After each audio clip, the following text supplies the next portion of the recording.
Halo, assalamualaikum warahmatullahi wabarakatuh. Jumpa lagi dengan saya, Freddy Sudaryanto. Seperti biasa di kasus Jalan Cagak Subang. Subuh ini,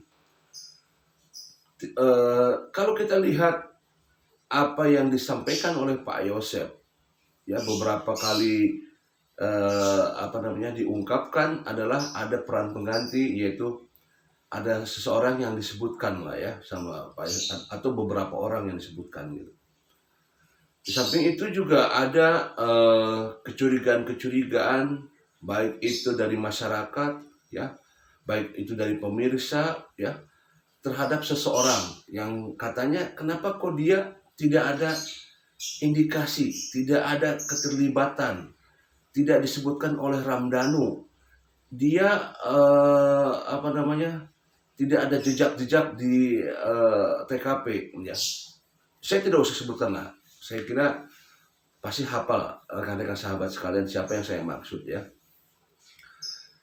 Disebutkan bahwa peran penggantinya bahwa si ini adalah si ini. Bahwa Pak Yosef digantikan oleh si ini. Kemudian si ini itu sering disebut-sebut gitu. Ya. Yang katanya sempat datang di TKP jam sekian ya, sempat apalah kita tahu lah ya. Kita tahu sempat menumpang seperti itu ya. Kemudian, nah ini orang kecurigaan. Kalau kecurigaan tidak apa-apa, mencurigai tidak ada masalah. Mencurigai bahwa si ini, tapi kenapa kok tidak ada keterlibatan gitu ya? Jadi masyarakat juga, media juga ada tidak sedikit yang mencurigai yang bersangkutan, dan malah banyak hal-hal yang diungkap-ungkap masalah kejanggalan-kejanggalan yang bersangkutan seperti itu. Kenapa kok dia tidak bisa dijadikan sebagai tersangka gitu ya? Nah, ya bagaimana lagi karena tidak ada bukti-bukti kan? Karena kalau pihak penyidik harus melihat ada bukti-bukti kan untuk bisa mentersangkakan. Nah, si ini katanya tidak ada tidak ada, tapi ada kecurigaan masalah dengan motornya, kenapa ada di sana dan sebagainya, kecurigaan. Nah, terkait masalah kecurigaan itu sebenarnya kita kan masih tetap tidak bisa memastikan, wah nggak mungkin, mungkin nggak bisa. Tetap nanti karena tidak menutup kemungkinan semua hal bisa saja terjadi. Hal yang kita tidak duga bisa saja terjadi. Hal yang terduga bisa tidak terjadi. Kan begitu kehidupan. Kadang-kadang diduga, wah si ini nggak bersalah, ternyata ujung-ujungnya bersalah. Atau kebalikannya, wah si ini mah terduga, tapi ujung-ujungnya tidak bersalah. Ya, jadi banyak kemungkinan karena memang nanti ujung-ujungnya adalah kita menunggu hasil daripada majelis hakim, ya, hakim yang mulia. Nah sebenarnya begini, kalau bisa kita, wah si ini mah ada yang melindungi, misalkan ya ada yang berkata demikian, wah si ini mah ada yang melindungi karena si ini berperan nanti di sebagai penerus cikal bakal daripada untuk masalah operasional sekolah misalkan ya, seperti itu. Wah ini dilindungi misalkan, ada orang yang melindungi. Ya sekarang begini saja, kalau misalkan ada yang berkata bahwa ada yang melindungi gitu ya, tujuannya untuk apa? Nah gitu kan, nanti kita bilang apa tujuannya, apa motifnya kok dia dilindungi?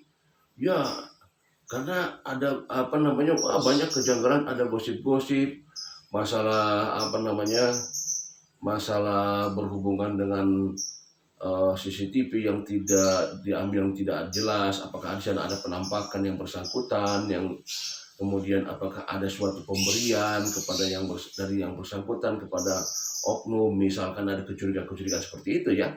Saya kira kecurigaan itu begini, kalau misalkan ada kecurigaan bahwa dia itu dilindungi gitu, seolah-olah seperti dia dilindungi supaya tidak jadi tersangka, misalkan seperti itu ya. Sampai satu saja kuncinya satu saja. Kita lihat nanti di sidang tipikor, ya, sidang tipikor.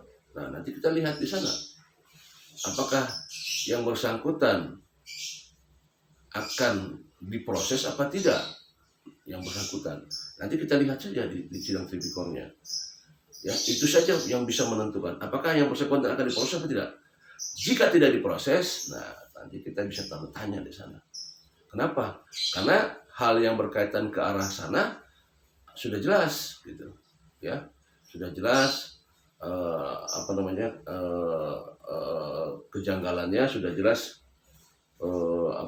ada hal yang berkaitan dengan pelanggaran ya nanti kita lihat di sidang tipikor apakah ada keterlibatan apa tidak. Nah di sana kita buktikannya di sana nanti, ya. Kalau memang betul sangkut ya sudah, berarti tidak ada usaha untuk melindungi yang bersangkutan, gitu, ya. Kan kalau melindungi itu kan harus harus lengkap. Kalau di sana dilindungi ya di sini dilindungi, gitu kan. Kalau memang niatnya ada melindungi, ya, kalau niatnya ada yang melindungi, misalkan si ini jangan sampai jadi tersangka nih karena nanti misalkan berkaitan dengan masalah dengan masalah keuangan misalkan, ya, gitu ya. Nanti kita lihat saja nanti di tipikor.